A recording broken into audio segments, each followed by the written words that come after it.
সে মনে প্রাণে নেকড়েটাকে এতটাই ভালোবেসে ফেলে যে তাকে নিয়ে অসুস্থ সব ফ্যান্টাসিতে ভুগতে থাকে।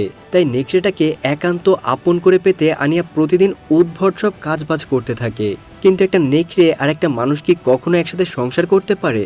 আনিয়া কি আসলেই নেকড়েটাকে কাছে চাই, নাকি এটা তার ভেতরেরই কোনো সমস্যা?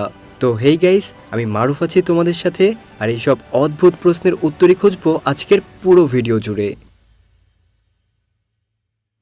গল্পের শুরুতেই আমরা আনিয়া নামের একটা মেয়েকে দেখতে পাই, যে তার ভাড়া বাসায় পুরো একা থাকে। মানে তার বাবা মা ভাই বোন আত্মীয় স্বজন বলতে কেউই তার সঙ্গে থাকে না। তার জীবনটা আর 5টা সাধারণ মেয়ে মানুষের মতো না। সে প্রতিদিন সকালে উঠে কাজে চলে যায়, আবার কাজ থেকে এসে রান্না করে খেয়ে ঘুমিয়ে পড়ে। মানে পুরোপুরি একটা একঘেয়েমি জীবন তার। না আছে কোনো ভালোবাসার মানুষ, আর না আছে কোনো বন্ধু। আবার সে কারোর সাথে মিশতে পছন্দও করে না। পুরোপুরি ইন্ট্রোভার্ট টাইপের একটা মেয়ে আনিয়া। আনিয়া প্রতিদিন জঙ্গলের একটা রাস্তা ধরেই কাজে যায়। সে একটা অ্যাড এজেন্সিতে আইটি বিশেষজ্ঞ হিসেবে কাজ করে। আনিয়ার বস আবার তাকে একটু অন্যভাবেই দেখেন। অফিসে যাওয়ার পর সে আনিয়াকে তার কাছে ডাকে আর সিডিউস করার চেষ্টা করে। তবে আনিয়ার তার এরকম ব্যবহার মোটেও পছন্দ নয়। তাই সে চেষ্টা করে সবসময় যেন তার বসের থেকে সে দূরে থাকে। মানে প্রয়োজন ছাড়া কথাই বলে না। আনিয়া অফিসে তার কলিগের সাথেও তেমন একটা কমিউনিকেট করে না। কাজ শেষ করে সোজা সে বাড়িতেই ফিরে আসে।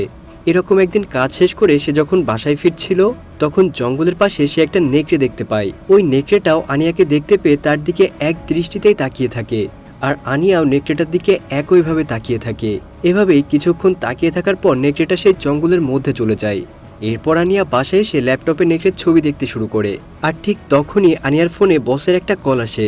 আর সে তাকে বলে, আমি কালকে অফিসে আসবো না। এটা শুনে আনিয়া মনে মনে বলে, তুমি অফিসে আসবে না তাতে আমার কি? আসলে আনিয়া তো তার বসকে এমনিতেও পছন্দ করে না। তাই তার আশা বা না আশায় তার কিছু যায় আসে না। এরপরে আনিয়া আবারও সেই জঙ্গলের কাছে চলে যায়। কিন্তু অনেক খোঁজাখুঁজি করার পরও সে ওই দিন ওই নেকড়েটাকে আর দেখতে পায় না। তাই এরপর সে বাসায় ফিরে সে অফিসের কাজ করা শুরু করে। কাজ শেষ করার পর তার আবারও নেকড়েটার কথা মনে পড়ে। তাই সে ঘর থেকে বাইরে এসে নেকড়ের মতো করে ডাকতে শুরু করে। কিন্তু এতেও কোনো লাভ হয় না, কারণ তার ডাকে সেই নেকড়েটা সাড়া দেয় না। এর পরদিন আনিয়া সুপার মার্কেটে চলে যায় আর সেখানে গিয়ে কিছু মাংস কিনে নিয়ে আসে। তারপর বাসায় ফিরে এসে সেখান থেকে কিছু মাংস নিজেই খেয়ে নেয় এবং বাকিটা তুলে রাখে। আর পরদিন সকালবেলা ঘুম থেকে উঠে সে মাংস নিয়ে সোজা জঙ্গলে চলে যায়। কিন্তু আজও সে নেকড়েটাকে দেখতে পায় না। তাই সেই মাংসটা একটা ডালের সঙ্গে ঝুলিয়ে রেখে সেখান থেকে চলে আসে। এরপর আনিয়া আবারও অফিসে চলে যায় আর কাজ শেষ করে প্রত্যেক দিনের মতোই বাসায় ফিরে আসে। রাতের বেলায় সে ঠিকমতো ঘুমাতেই পারছিল না, কারণ তার মাথায় সবসময় সেই নেকড়েটার চিন্তায় চলছিল। আনিয়া যে কোনো উপায়েই ওই নেকড়েটার সঙ্গে দেখা করতে চাচ্ছিল। এর পরদিন সকালে সে আবারও জঙ্গলে যায়, কিন্তু সেখানে গিয়ে সে দেখতে পায় গতকালে সেই মাংসের টুকরোটা এখনও এখানেই পড়ে আছে, অর্থাৎ নেকড়েটা খায়নি। এটা দেখে তো আনিয়া প্রচণ্ড পরিমাণে রেগে যায়। এরপরে আমরা আনিয়াকে হাসপাতালে দেখতে পাই।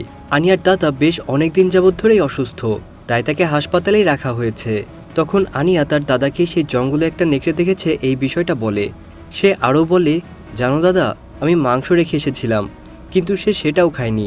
তখন তার দাদা বলে, তার হয়তো অন্য কোনো জিনিস পছন্দ। এরপরই দৃশ্য পরিবর্তন হলে আমরা আনিয়াকে অফিসে বসে কাজ করতে দেখি, কিন্তু সে তখনও তার কম্পিউটারে কিছু নেকড়ের ছবি দেখছিল। আর ঠিক তখনই তার বস এসে তাকে কোম্পানির কাজে অন্য একটা জায়গায় গাড়িতে করে নিয়ে যায়। তার বস তাকে একটা কাপড়ের ফ্যাক্টরিতে নিয়ে আসে। এরপর ওখানে তাদের কাজ শেষ হয়ে গেলে তারা আবার সেই গাড়িতে করে অফিসের উদ্দেশ্যে রওনা দেয়। আর তখন আনিয়ার বস তার সঙ্গে লাঞ্চ করার জন্য বলে, কিন্তু আনিয়া সরাসরি না করে দেয়। আনিয়ার মুখে এরকম নেগেটিভ কথা শুনে তার বসের একদমই পছন্দ হয় না। তাই সে গাড়ি থেকে নেমে আনিয়াকে বলে, তুমি নিজেই গাড়ি নিয়ে অফিসে চলে যাও। তাই সে একা একাই গাড়িটা নিয়ে অফিসে চলে আসে। এরপর আনিয়া আবারও জঙ্গলের কাছে যায় আর ওই জঙ্গলে গিয়ে 2টা খরগোশের বাচ্চা ছেড়ে দিয়ে আসে, যাতে করে নেকড়েটা খেতে পারে। এরপর সে রাতে বাড়ি ফিরে এসে তার নজর পড়ে একটা বইয়ের উপর, যেটা তার দাদার ছিল। এই বইটাতে কিভাবে নেকড়েদেরকে ধরা হয় সেই বিষয়ে অনেকগুলো উপায় লেখা ছিল। তার মধ্যে অন্যতম একটা উপায় হলো, যদি কেউ কোনো নেকড়েকে ধরতে চায় তাহলে তার কাপড়ের ব্যবহার করতে হবে। মানে এক পাশ দিয়ে কাপড়ের টুকরো দিয়ে ওই জায়গাটাকে পুরো ঘিরে ফেলতে হবে, যাতে করে নেকড়েটা ওখান থেকে আর কোথাও বের হতে না পারে। এরপর আনিয়া মনে মনে ঠিক করেই ফেলে যে সে নেকড়েকে এভাবেই ধরে ফেলবে।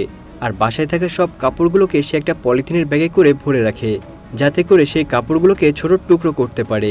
এরপর আনিয়া কাপড়গুলোকে নিয়ে সেই কাপড়ের ফ্যাক্টরিতে চলে আসে, যেখানে কিছুদিন আগে সে আর তার বস এসেছিল। সেখানে গিয়ে সে তার আনা সব কাপড়গুলো টুকরো করে কাটতে বলে। এরপর ওখান থেকে অফিসে ফিরে যাওয়ার পর তার বস তাকে গাড়ির ব্যাপারে জিজ্ঞাসা করে। তখন সে তার বসকে একটা মিথ্যা কথা বলে, সে বলে, গাড়ি খারাপ হয়ে যাওয়ার কারণে আমি শুধু মেকানিকের কাছেই সারতে দিয়েছি। আর আনিয়ার এই কথাটা তার বসও বিশ্বাস করে নেয়।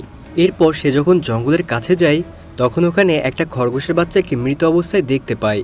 আর এটা দেখে সে তো বেশ খুশি হয়ে যায়, কারণ সে ভালো করেই বুঝতে পারছে যে এই কাজটা নেকড়েটাই করেছে। এরপর রাতের বেলায় আমরা কিছু মেয়েকে আবার আনিয়ার কাছে আসতে দেখি। এই মেয়েগুলো এই কাপড় তৈরি করার ফ্যাক্টরিতেই কাজ করে। আনিয়া তাদের সবাইকে দিয়ে কাপড়ের টুকরোগুলোকে একটা দড়ির মতো করে তৈরি করে।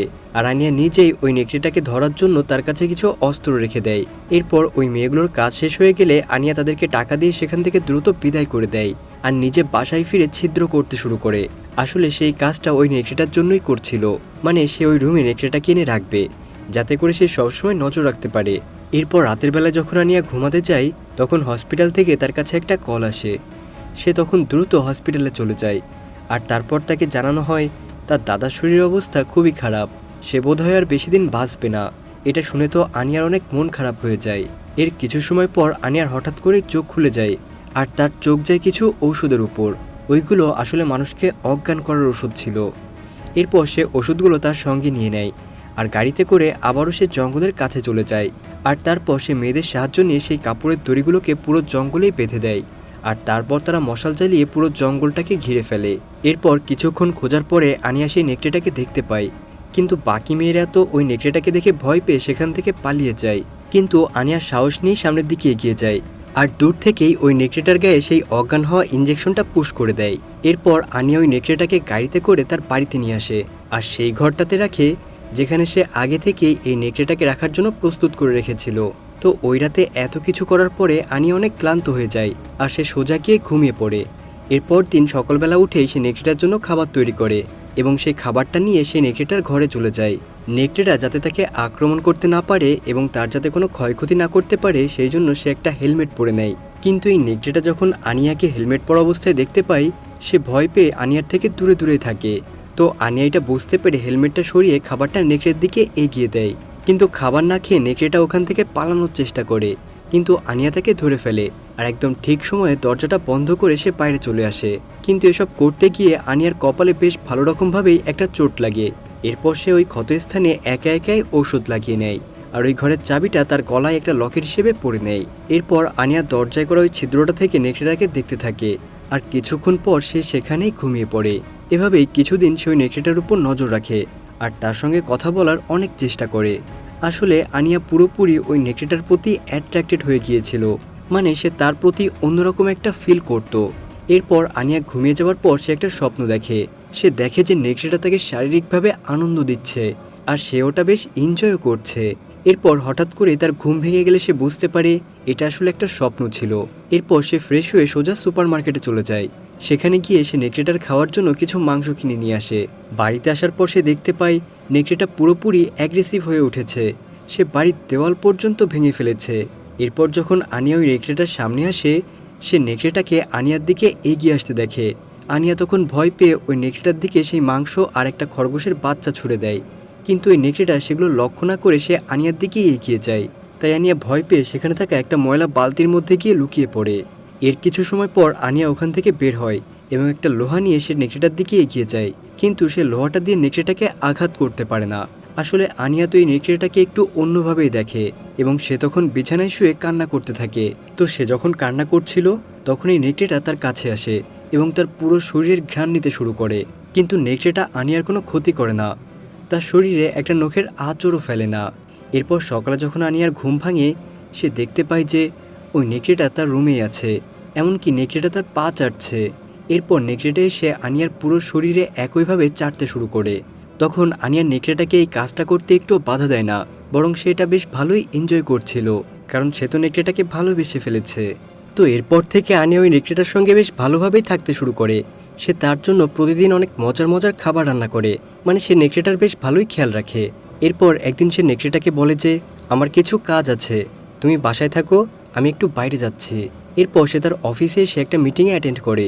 এর কিছু সময় পর যখন মিটিংটা শেষ হয়ে যায় তখন আনিয়ার সাথে তার বসের একটু ঝগড়া লেগে যায়, কারণ বেশ কিছুদিন ধরেই আনিয়া তো অফিসে আসছে না আর এটা নিয়ে তার বস তাকে দু একটা কথা শুনিয়ে দেয়। তখন আনিয়া তাকে বলে যে আমি তো আপনার চাকরিটাই করব না। এটা শুনে তার বস বেশ ঘাবড়ে যায়, কারণ আনিয়ার মতো একজন এফিশিয়েন্ট ওয়ার্কার যদি কাজ ছেড়ে দেয় তাহলে তো তাদের কোম্পানির অনেক বিপদ হয়ে যাবে। এরপর আনিয়া ওখান থেকে বাসায় ফিরে এসে তার পুরো বাসাটাকে ভালোভাবে ক্লিন করে, কারণ নেকড়েটা থাকার কারণে বাসার মধ্যে অনেক নোংরা হয়ে গিয়েছে। আর ঠিক তখন আবার তার কাছে হাসপাতাল থেকে একটা কল আসে। আনিয়াকে জানানো হয় যে তার দাদা কোমায় চলে গিয়েছে।